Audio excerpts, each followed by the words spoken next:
الحمد لله ونحمده ونستعينه ونستغفره ونؤمن به ونتوكل عليه ونعوذ بالله من شرور أنفسنا ومن سيئات أعمالنا من يهدي الله فلا مضل له وما يضلل فلا هادي له ونشهد أن لا إله إلا الله وحده لا شريك له ونشهد أن محمدا عبده ورسوله صلى الله عليه وسلم وعلى آله وأصحابه مخلصين.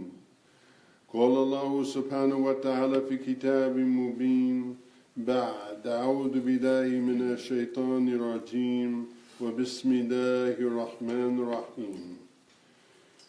يا أيها الذين آمنوا اتقوا الله حق تقاته ولا تموتن إلا وأنتم مسلمون. يا أيها الناس اتقوا ربكم الذي خلقكم من نفس واحدة وخلق منها زوجها وبث منهم رجالا كثيرا ونساء واتقوا الله الذي تساءلون به والأرحم إن الله كان عليكم رقيبا. الحمد لله الذي جعل يوم الجمعة سيد الأيام ولا نعبد ولا نستعين إلا إياه وهو الذي فرض صلاة الجمعة بقوله تعالى يا أيها الذين آمنوا إذا نودي للصلاة من يوم الجمعة فاسعوا إلى ذكر الله وذروا البيع. المؤمنون المخلصون هم الذين آمنوا وتطمئن قلوبهم بذكر الله ألا بذكر الله تطمئن القلوب. وأما بعد. There is a hadith that says, a hadith that is Sahih, on the condition of the two sheikhs, both Bukhari and Muslim, reported by Ahmed and Ibn Hibban and Al-Hakim and Abu Naim al-Hilya. And there are many other hadiths like this hadith. This is just one of them. The Prophet ﷺ was talking to the Sahaba, and he said to them regarding the future,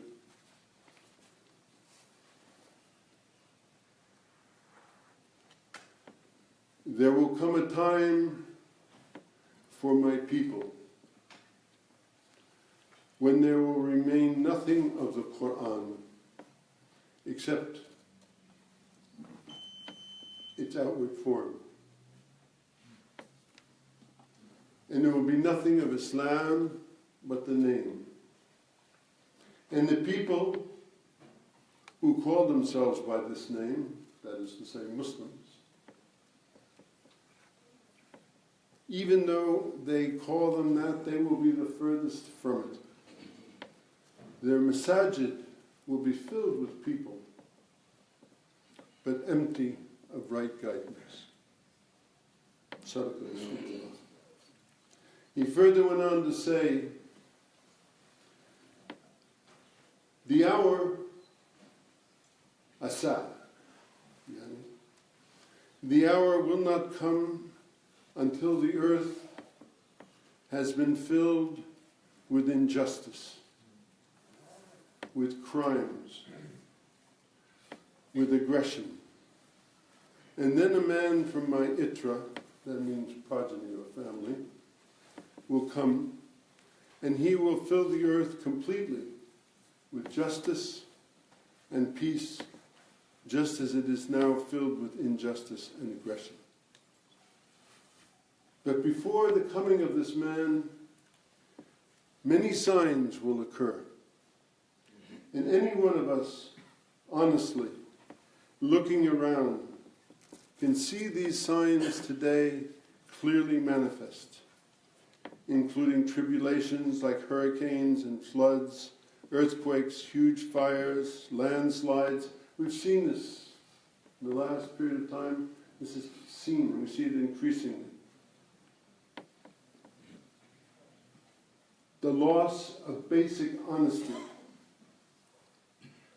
the disappearance of knowledge among the people, the spread of riba. And you say, ask yourselves, how many of you own your own house? And how many of you is your house owned by a bank? Or a car that's owned by a bank? Ask yourself the spread of riba. And remind you what Allah said about that. Who gives riba, who takes riba, who accounts for riba, should know that I, Allah speaking, and my Prophet will make war on them. So think about it. And at least if you are paying riba, and you are involved in riba, make the niyyah in your heart to get rid of it, because al-amal bi niyyah. At least make the niyyah to get rid of it. Now, today, to continue. The spread of riba, the spread of alcohol, the spread of drug use, the competition in building tall buildings. Go to Dubai, go to these places and see what they built. Go and see in Jeddah what they built. Go and see in Mecca what has been built. A great deal of killing, of time that passes somehow more quickly than it used to. The adornments of masajid, when people are starving. In the town that I come from, they came to me, they wanted to build a minaret on the masjid. Cost $78,000. I said, what do you want to build this for? He said, give it an Islamic character. Islamic character? At that time we were suffering from an onslaught of people from Somalia, refugees. Many of them didn't have money for food, hardly. You want to spend $79,000 to build a minaret? And people are hungry? Come on. But this is the thinking. This is the thinking. Everywhere in the world, oh yeah, let's do this, let's do that, and this and that, etc. This adornment of masjids. The prevalence of shirk. And by shirk I mean people get confused about the unicity, singularity of Allah and other stuff. Whatever it may be, other stuff. They begin to worship other stuff other than Allah. You can see it in the way they act. The cars they drive, the houses they live in, the boats they buy, the unnecessary things in clothing and so on and so forth that they indulge themselves with. The disappearance of good and righteous people. The neglect of the sunnah. I look around. Do you know that there is hijab for men? Men, there's hijab for you, just as there's hijab for women. You too have an area of your body that has to be covered when you pray, actually in your life. But the men walk around today with pants on and so on and so forth. All of this makes your salat batil, if you knew it, if you but knew it. Go in the pants, jeans, things like that. Batil. You have an area of your body, men, it's supposed to be covered. At least get a kurta or something like that, so that when you come to the masjid, at least, you put that on. But people don't do that. Abandoning simple things. Lying, false testimony, huge amounts of rain and flooding, widespread drought. Look at what's happening in Central Africa. Famine, starvation. Look at the Rohingya people. Increase in the number of people who don't believe anything. and other signs, all of which can be found, if you care to, easily on the internet or in books under the rubric Alamat al-Sa'a, the signs of the time. Easy to find. I've only mentioned a few of them. In fact, if we take a look around, a quick look around, to see what is going down, it should be sufficient for any Muslim to understand that we are living in the times that the Prophet ﷺ has mentioned. We're living in those times. One hadith says that these signs will come like beads from a broken string. Like that, they'll roll out. How soon will it all come to pass? And the completion of those signs is known only to Allah subhanahu wa ta'ala. But the signs are clear, including the fitna and the wars in Sham, in Syria, in the Yemen, as we speak. What is the principal thing of being a Muslim? Allah says concerning the Prophet, sallallahu alayhi wa sallam, وَمَا أَرْسَلْنَكَ إِلَّا رَحْمَةً لِلْعَالَمِينَ. I did not send you except as a mercy لِلْعَالَمِينَ, to all of the people. How? You can sit in an airplane and drop bombs on other Muslims. How you can do that? Whether you're Shia or Sunni, that's a meaningless distinction anymore. It doesn't mean anything. How can you do that? How can you justify that? How can you justify keeping people in the situation that they're in Syria right now? People starving to death. One meal every 3 or 4 days. One meal every 3 or 4 days. And who's causing it? Not the kuffar. Oh, they're behind it because they're behind everything. But other Muslims.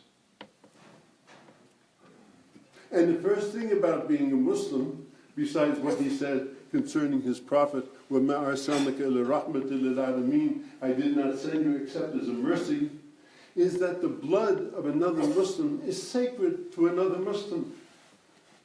Sacred.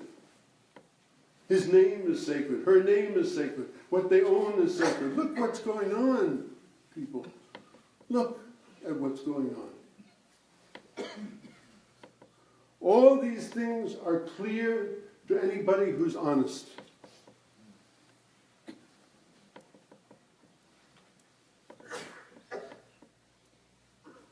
There are some who think that this is just too terrible. It's unthinkable. It is unthinkable. They say, take yourself and your children and go to the safest place you can find and hope for the best. Hope for the best.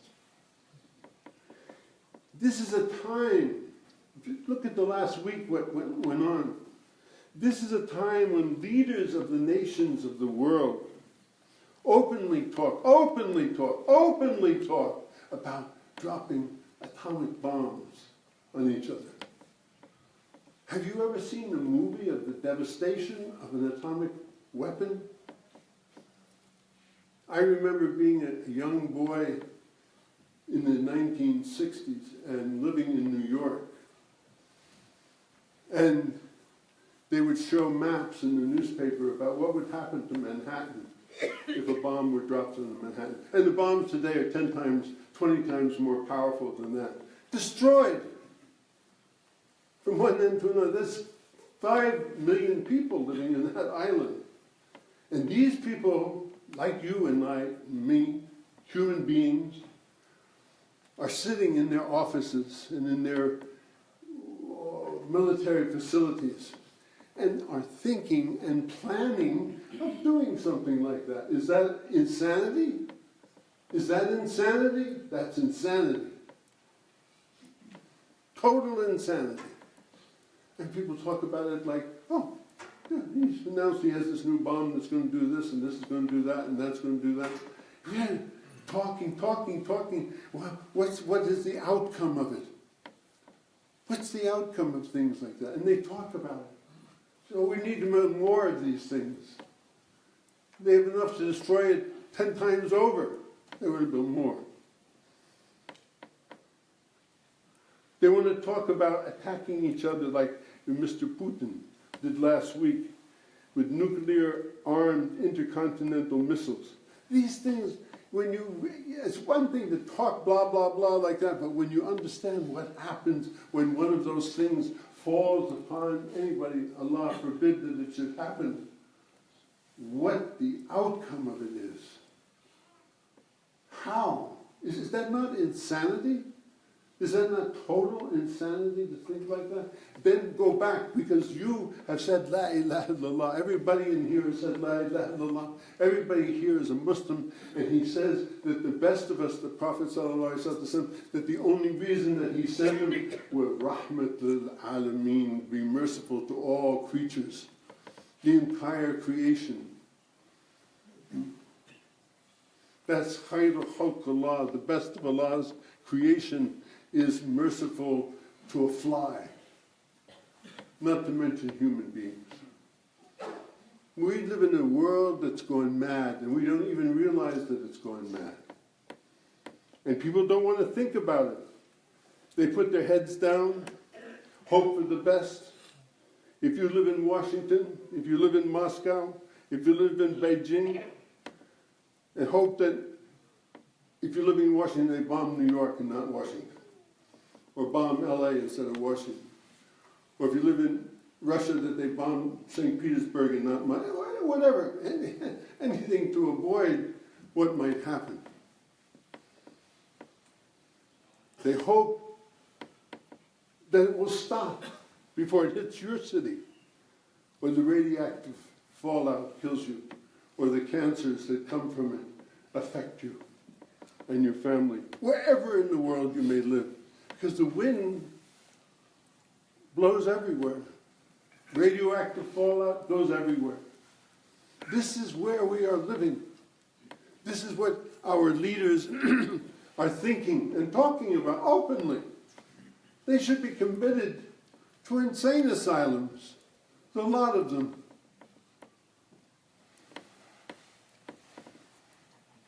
And I said, the only solution to this, in Surah Ra'd, in Ayat 11, Allah does not change the condition of a people until they change themselves. We have allowed this to happen. We permit it to happen. We don't say, when you hear them talk like that, you don't go to your phone, or your phone, or your phone, and call up whatever it is and say, stop this insanity. Talking about rifles in schools? That's nothing. Talking about 14, whatever many kids got killed, Allah yarhamhum. You're talking about millions upon millions of people. Just like, yeah, we got this bomb and that's what it'll do. But there is hope. And that's why I'm standing here, to give you hope. In accord with the hadith that I read at the beginning,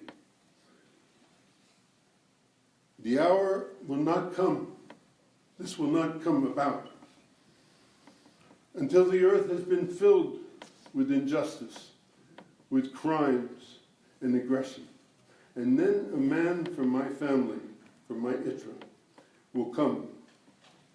And he will fill the earth with justice and peace, just as it was filled with injustice and aggression.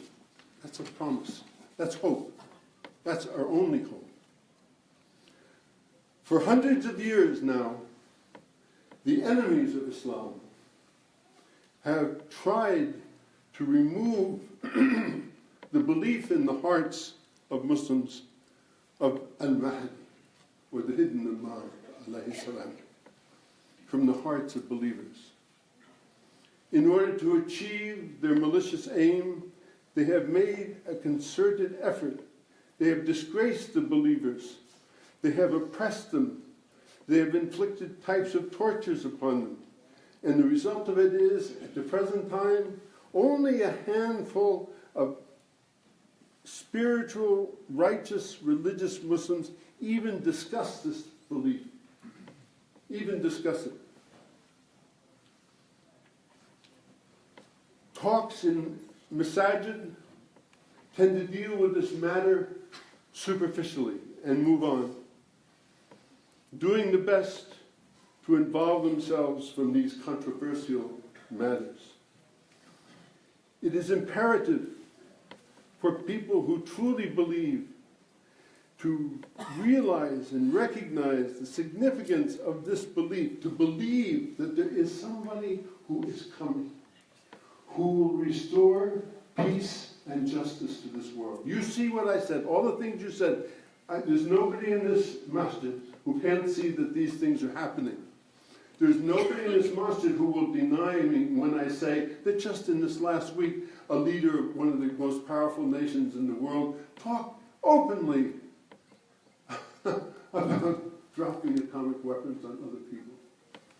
This is where we are. As we're talking, the people of Syria and the people of Yemen are dying. Muslims being killed by Muslims. This is what's happening. And the only hope that we have, is in that hadith. There is a man who will come, who will restore peace and justice. But there's a caveat to it. There's a thing that you have to understand about it, and that is that Allah does not change a people until they change themselves. This man is not somebody who's going to come and clean up your dirt. This craziness. We have to do that. This is our job. You, each one of you, have to work for peace and justice in this world. No matter what you do. If you're a street sweeper, if you're the president of a company, if you're in IT, if you're a professor, if you're whatever it is that you are, a doctor, whatever it is that you are, whatever it is you are, you have to understand this deeply, deeply, and commit yourself. Whatever you do, alhamdulillah, you do what you do. But underneath everything that you do, you have two things that you're working for: peace and justice. You have to change yourself so that you become an instrument in this world that Allah subhanahu wa ta'ala uses for bringing about peace among people, bringing justice in the community. You have to work for that. Before you're a doctor, before you're a street sweeper, before you're a mail delivery person, before you're anything. Yes, you can be whatever you want to be. You can be a Shia, you can be a Sunni, you can be a Hanafi, you can be a Maliki, you can be a Shafi, you can be a Hanbali, you can be without any madhab, that's not the point. That's not the point. That's just a way of dividing us. Don't you see? It's a way of dividing. Men qala la ilaha illallah dakhala al-jannah. Qala Rasulullah sallallahu alayhi wa sallam. What? Who cares what label you have on yourself? Who cares whether you put your hands here, or you put your hands here, or you put your hands here, whether you wiggle your finger, or you don't wiggle your finger, you put it straight, or you don't do anything with it? Who cares? In the face of what I'm talking about, who cares? What does it matter? What matters is in your life, and in the life of your family, and what you do, you work for peace and justice. This is the task that we have in front of us. Because we have to change ourselves before that man who's coming gets here. He's made very clear, I'm not coming here to clean up your garbage. You clean up your garbage. You change yourselves. You fix yourselves. You make yourselves a better person. How? Purify yourself. Understood? It's easy to understand. So I leave you with that. Hope you can see it. If you look carefully, you will see him. He's approaching. But the rate of the speed has to do with us and what we do with our lives and how we act and how we behave in this world. If only by intention, because that's a big job, peace and justice, big job. But as I said earlier, al-amal bi-niyyah. If you have the niyyah for that, that's what counts. Start with the niyyah and do this. Work for that change, inshallah. Wassalamu alaikum wa rahmatullahi wa barakatuh. I'm going to sit down. I ask Allah to forgive me my faults. I have many faults. You have many faults. All of us have faults. That's part of being human. Ask Allah for forgiveness, and at the same time, it's like, because things are created like in pairs, there's tawbah. Make tawbah to Allah. Say, Ya Allah, I did these things. I'm sorry for doing these things. I won't do it again. Even though you know tomorrow you're going to do it again. That's the way we are. But at least try. So take this opportunity. As Al-Ghazali said, don't spend a lot of time when you're asking for forgiveness. Everybody knows what they've done wrong. We all know. Don't take time with it. Just ask Allah for forgiveness. Wastaghfirullah.